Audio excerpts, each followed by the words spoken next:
Hey, good morning, guys. Got a question for you this morning. Why are we continuing to use steel in constructing wells? Horizontal wells, vertical wells, doesn't matter. Why? All right, there are options. Now, 25 years ago, I moved to Southwest Colorado, and a really good guy was just doing what his father did, and they were putting in galvanized 4-foot diameter by 20-foot long horizontal wells with culvert pipe. And there was no way that I was going to participate in that, because I knew, number one, that the chemicals in galvanized was probably really bad, and secondly, I knew that it wouldn't last over a period of time. So guess what? A few years later, we were digging up. So I worked with Division of Water Resources for a year, from 1999 to 2001, and worked with them for a year and got them to approve an all-plastic design. Now, a few years later, we had been digging up one well after the other and replacing those corroded infiltration gallery wells that my competitor had put in. And this is 10 years of galvanized pipe being in the ground, and this is what it looks like. This is all that was left. And why was the customer upset that his well was producing all kinds of dirt and mess and wasn't producing hardly at all because it had caved in and silted in? Because the metal had rusted, okay? And so we put him in one of our plastic gallery wells. So now here we are, and now the Division of Water Resources in Denver is wanting to really push the Type 1 wells in Colorado over in our redheaded stepchild part of the state, otherwise known as District 7, which is huge. District 7 goes from the top of the Continental Divide all the way to Utah. And a couple years ago, the last 2 years, there's been like 5 well inspections. So then years ago, in our area, we had to construct wells that had artesian pressure in them.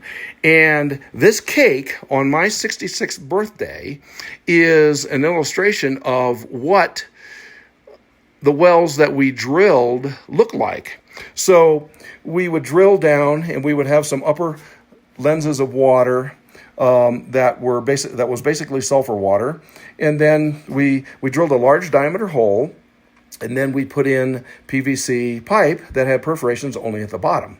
And then we put the little gravel pack, isn't that cute? Around the perforations.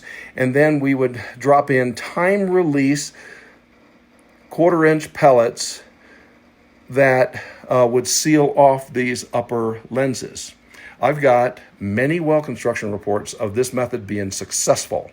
And there's nothing to rot, rust, or corrode except for the upper few feet of casing that is actually still we put in a larger diameter casing, so the PVC comes all the way up, but for 5 feet.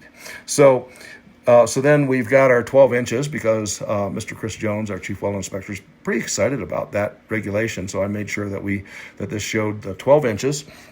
And then, and so this is what the formation looks like. And the majority of the wells that we drilled sealed off this upper sulfur formation. And we learned how to do this. So there is no reason why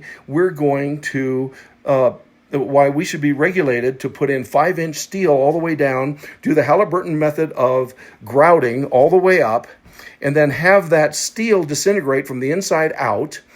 And the steel is the structural part of the well, and then all of a sudden that grout is not that strong, and now the formation will collapse, and now we have cross-contaminated water with the upper lenses.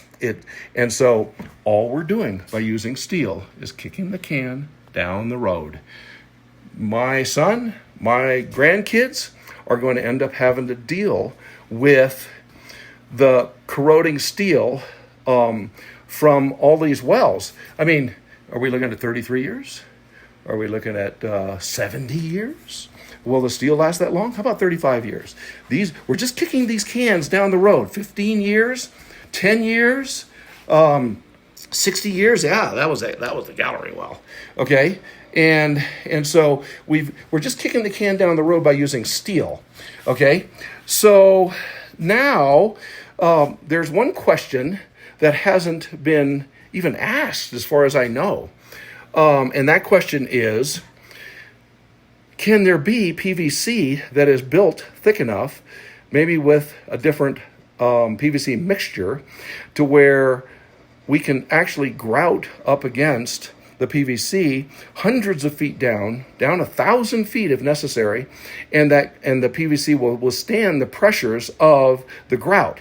That's one of my questions. Why aren't we checking in on that? Why aren't we asking the manufacturers to build us some half-inch thick wall PVC pipe, which could work? Our other alternative is stainless steel. Okay, that'll last the test of time. 316 food-grade stainless steel. Now a $100,000 deep well turns into $300,000. Okay, we have to do something about using PVC in all of our wells. The Division of Water Resources is hell-bent on trying to protect the upper lenses of the formation in the Denver Basin. Well, dozens, hundreds, I don't know, of wells have been drilled using 5 or 6 inch steel all the way down.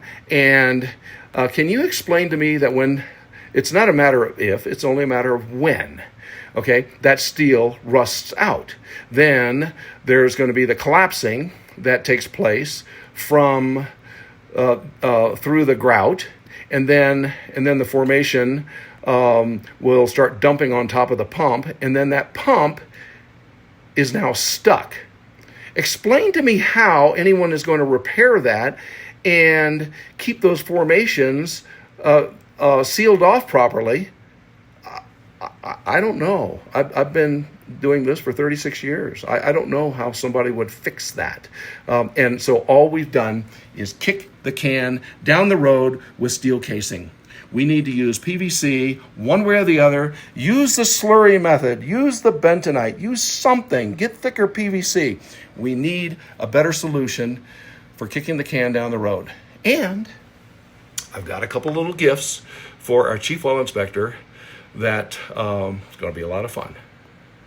All right, guys. Please, oh God, help us to figure this thing out and not kick the can down the road.